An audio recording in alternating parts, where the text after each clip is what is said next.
Hey guys, so here is a really good example of something I've been trying to talk about in my videos, and sort of the proper forging technique if you want to have a taper on the spine, and then without without over forging the tip. And you see what I've done on this is 115 CRV3, so it's very like it's a high carbon steel. It's like a Hitachi white equivalent. So it basically is a kitchen knife steel. It's mono steel.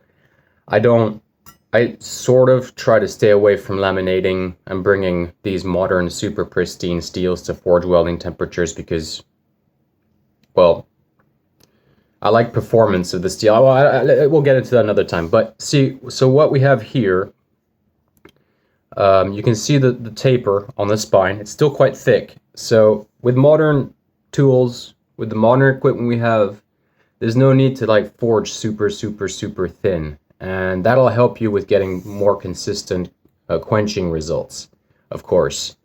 So try, avoid going too thin, because you're just gonna make, you got machines, you got tools, you got grinders, we got all sorts of stuff nowadays that can do all the work. This is freehand grinding now.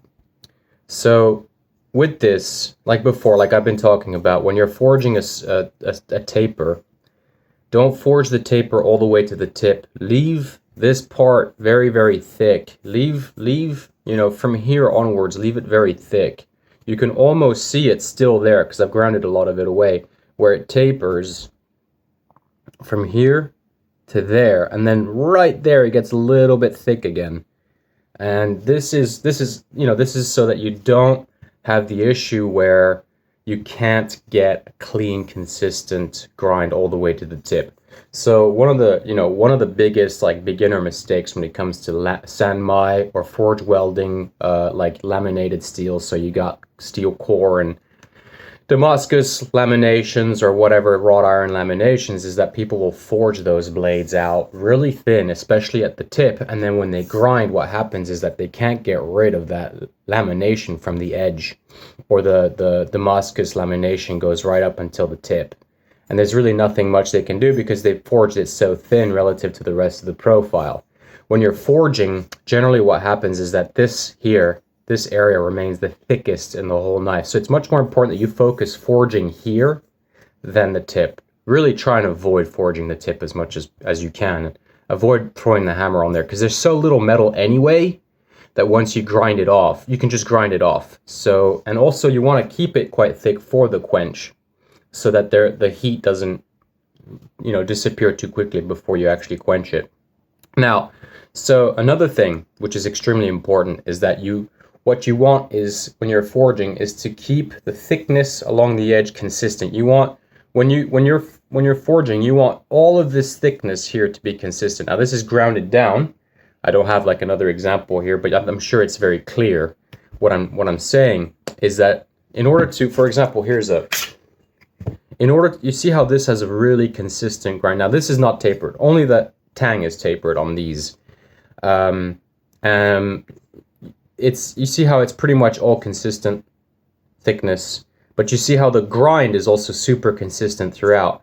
Now the reason that this is the case is because it's a consistent thickness throughout the entire profile. And just a quick, I have a video on how to wrap these, but I might make some more videos. This has been bought. So don't overforge the tip. Rule number one: forge the entire edge consistent, right? You want the thickness roughly somewhere from the halfway mark. You want all of this metal here to be the same thickness. Then when you're forging your taper, if you want to have a forged finish especially, you just taper it up until here. Don't taper any further. You don't need to do that. You don't taper to the tip. Otherwise, your grinding is going to be a nightmare. And that way, what happens is that basically what you have is like a stock removal surface here, which is all consistent thickness, and then you have your forged taper on the spine. So by doing that, when you go over the grinder, everything is consistent. Everything is the same thickness. All the grinding is equal from the tip to the heel, right? So you can see there's a little bit of a deep hammer blow there. It's pretty thin. It's in the camera it looks thicker, but this is just the 40 grit, so I'm still going up to 60, 120. I might do a satin finish there by hand because it's quite nice steel and it was quite difficult to forge this one. This is forged from round stock, so it's like this big round stock of this steel. I don't buy those silly bars.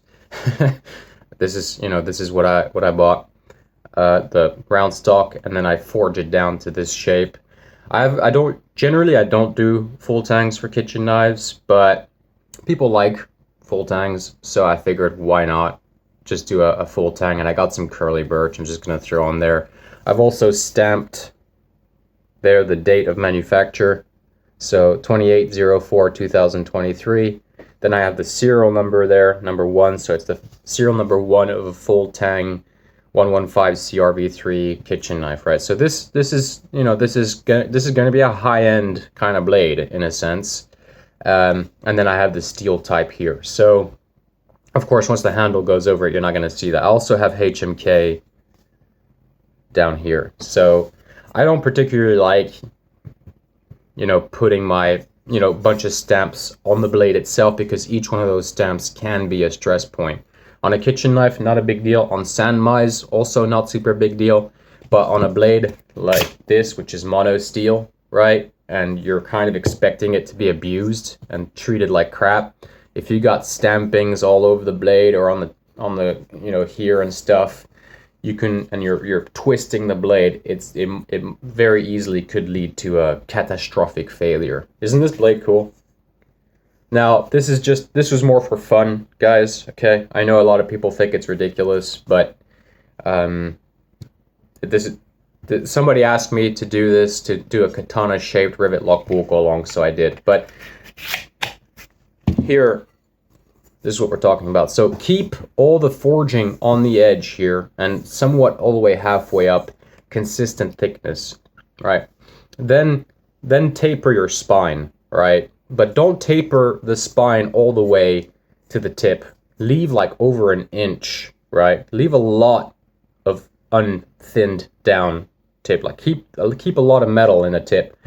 And then what was that? Oh yeah, when I'm forging the taper, what I'm doing is I'm actually creating a bit of a diamond section, right? So in order to protect this surface from being accidentally grounded, right?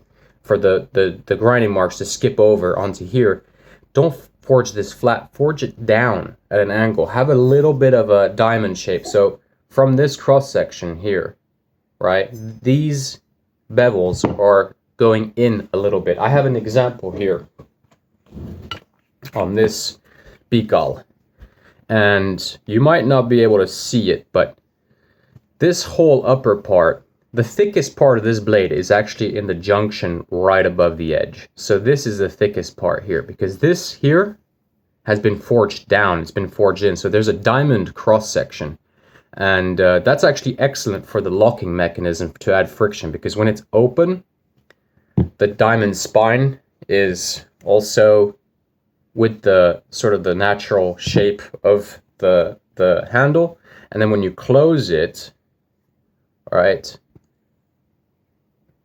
you have the forces acting upon each other. So it's pretty clever. It adds a lot of friction that way on this particular one. But anyway, so the edge here is basically the cross section that I've forged in this particular blade. I don't know why the camera makes it look like it's warped. It's not warped. It's completely straight. Oh, it's because the handle is, yeah, I see. But anyway, so the cross section of this blade is a diamond profile, right? And so when you're grinding away from the bottom part of that diamond profile, none of those grind marks are touching the upper part of your forging.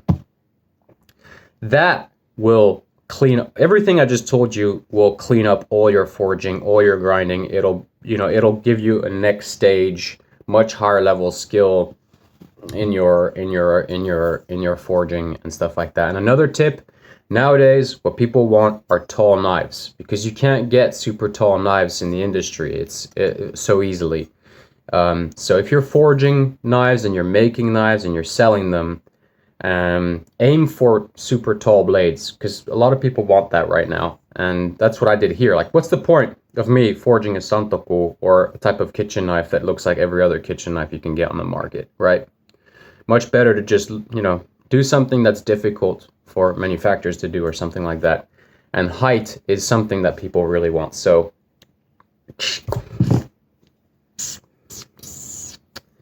here it is, guys. So once again, forge this section, consistent thickness, no taper. Forge your taper from here all the way. Leave like 1.5 inches or more from the tip, thick, consistent, this consistent thickness all the way to the tip. Avoid forging over a certain point there. And then forge your upper bevels at a slight angle. And then you're going to get really, really clean grinds. See you guys later when this knife is done.